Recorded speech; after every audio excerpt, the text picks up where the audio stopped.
जय हिंद। मैं मानिक नायक आप सबको अपने YouTube चैनल पर वेलकम करता हूं। आज हम लोग एसएससी सीजीएल 2022 का सेट नंबर 17 को यहां पे डिस्कस करेंगे। टोटल एग्जाम जो हुआ था आपका 40 शिफ्ट में एग्जाम हुआ था और हम इसके 17 नंबर को डिस्कस करने वाले हैं। चलिए स्टार्ट करते हैं पहले क्वेश्चन से। पहला क्वेश्चन करा है, निम्नलिखित में से कौन सी राष्ट्रीय आय की विशेषता नहीं है? तो आपका यह केवल मध्यमवर्ती वस्तु में शामिल होते हैं, तो इसको छोड़ दीजिए।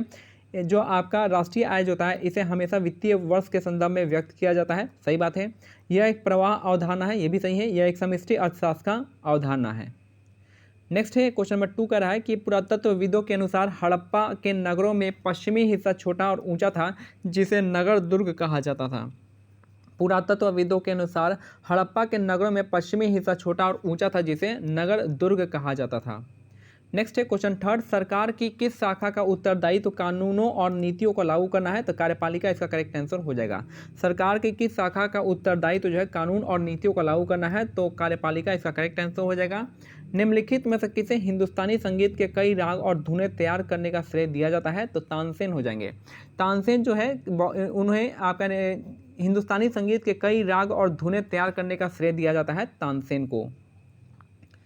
नेक्स्ट है क्वेश्चन नंबर, मई 2022 में हैदराबाद में अंतर्राष्ट्रीय योग दिवस की 25 दिवसीय उल्टी गिनती को चिन्हित करने के लिए आयोजित योग उत्सव में सभी क्षेत्र में सक्रिय हजारों लोगों ने भाग लिया था। तो योग उत्सव कहाँ पे मनाया गया था? तो ये मनाया गया था आपका हैदराबाद में मनाया गया था, हैदराबाद में मई 2022 में। नेक्स्ट है, भारतनाट्यम और कुचिपुड़ी नृत्यांगना यामिनी कृष्णमूर्ति को 2016 में निम्नलिखित में से किस पुरस्कार से सम्मानित किया गया था? तो आपका पद्म विभूषण से सम्मानित किया गया था।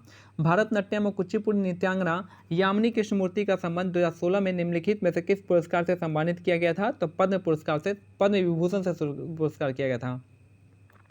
जून 2022 में सर्वोच्च न्यायालय ने निर्देश दिया कि देश भर में प्रत्येक संरक्षित वन, राष्ट्रीय उद्यान और वन्यजीव अभयारण्य के आसपास उनकी सीमांकित सीमाओं से आरंभ करते हुए कम से कम 1 किलोमीटर के अनिवार्य इको सेंसिटिव जोन घोषित किया जाता है। तो जो भी है उसका 1 किलोमीटर के आसपास के जोन को हम क्या कहेंगे? इको सेंसिटिव जोन यहाँ पे घोषित किया है सुप्रीम कोर्ट ने। नवंबर 2022 में सेनानिवृत्त सेना अधिकारी राज शुक्ला को संघ लोक सेवा आयोग के सदस्य के रूप में नियुक्त किया गया है। नवंबर 2022 में सेनानिवृत्त सेना अधिकारी राज शुक्ला को संघ लोक सेवा आयोग के सदस्य के रूप में नियुक्त किया है। नेक्स्ट है, जब अपरद में लिग्निन और काइटिन प्रचुर मात्रा में होता है तो अपघटन की दर पर क्या प्रभाव पड़ता है? तो यह अपघटन जो है धीमा हो जाता है।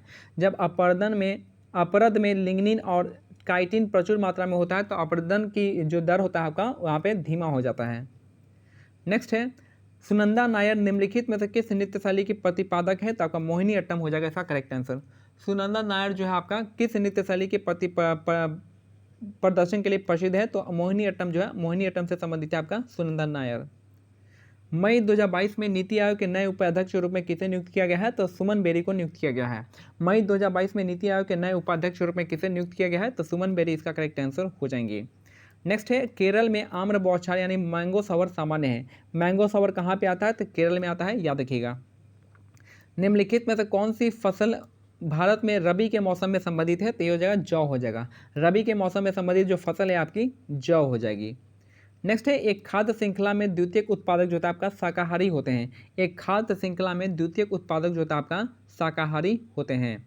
धोने का सोडा का रासायनिक सूत्र होता है Na2CO3.10H2O। धोने का सोडा का रासायनिक सूत्र होता है आपका Na2CO3.10H2 हो जाएगा। निम्नलिखित में से क्या एक चालक नहीं है? तो चालक जो आपका कठोर रबर है आपका है, इंसुलेटर है, चालक नहीं है। बाकी चांदी, निकल और तांबा क्या है? कंडक्टर है यानी चालक है। वर्नाकुलर प्रेस एक्ट किस वर्ष लागू किया गया था? तो 1878 में लागू किया गया था।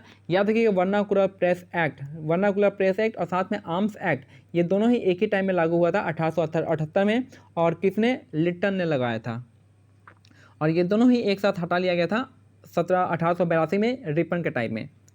नेक्स्ट है, निम्नलिखित में से कौन उय्यार के चोलों के प्राचीन मुखिया परिवार से संबंधित था जिसने 9वीं सदी के मध्य मुट्टियार को हराकर कावेरी डेल्टा पर कब्जा जमाया था? ये थे आपके विजयालय। याद रखिए, निम्नलिखित में से कौन उय्यार के चोलों के प्राचीन मुखिया परिवार से संबंधित था जिसने 9वीं सदी के मध्य में मुट्टियार को हराकर कावेरी डेल्टा पर कब्जा जमाया था? तो विजयालय इसका करेक्ट आंसर हो जाएगा। और विजयालय ही आपका चोल साम्राज्य का संस्थापक है। रानी कर्ण नायक, जिन्हें 2014 में पद्मश्री से सम्मानित किया गया था, वह एक क्या थी? कथक नृत्यकी थी।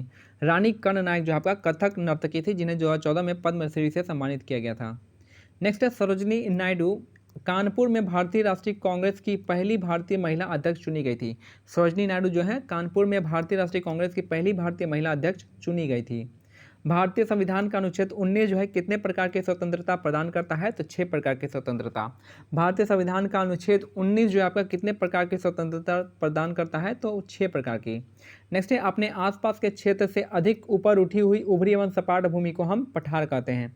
अपने आसपास के क्षेत्र से अधिक ऊपर उठी हुई उभरी हुई भूमि सपाट भूमि को हम पठार कहते हैं। हरित क्रांति के पहले चरण में HYV बीज यानी HYV या हाई यील्डिंग वैरायटी बीज का उपयोग किस समूह के राज्यों के अधिक संपन्न लोगों तक सीमित था, ये था आपका पंजाब, तमिलनाडु और आंध्र प्रदेश।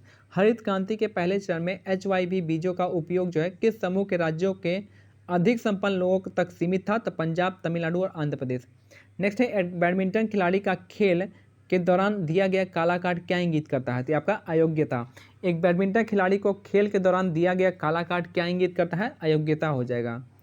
नेक्स्ट है 2011 की जनगणना के अनुसार बाल लिंग अनुपात प्रति 1000 पुरुषों पर कितना था, तो 919 था। 2011 की जनगणना के अनुसार बाल लिंग अनुपात कितना है, 919 था, याद रखिएगा 1000 पुरुषों पे। तो ये हमारा सेट नंबर 16 जो है कंप्लीट होता है, सेट नंबर 17 कंप्लीट होता है। मिलते हैं अगले वीडियो में, तब तक के लिए क्या करना है, टेलीग्राम चैनल का लिंक जो है डिस्क्रिप्शन में, यहाँ पे आप इन PDF को डाउनलोड करके मैथ्स, रीजनिंग और इंग्लिश के पेपर को देख सकते हैं। जय हिंद, जय भारत, धन्यवाद।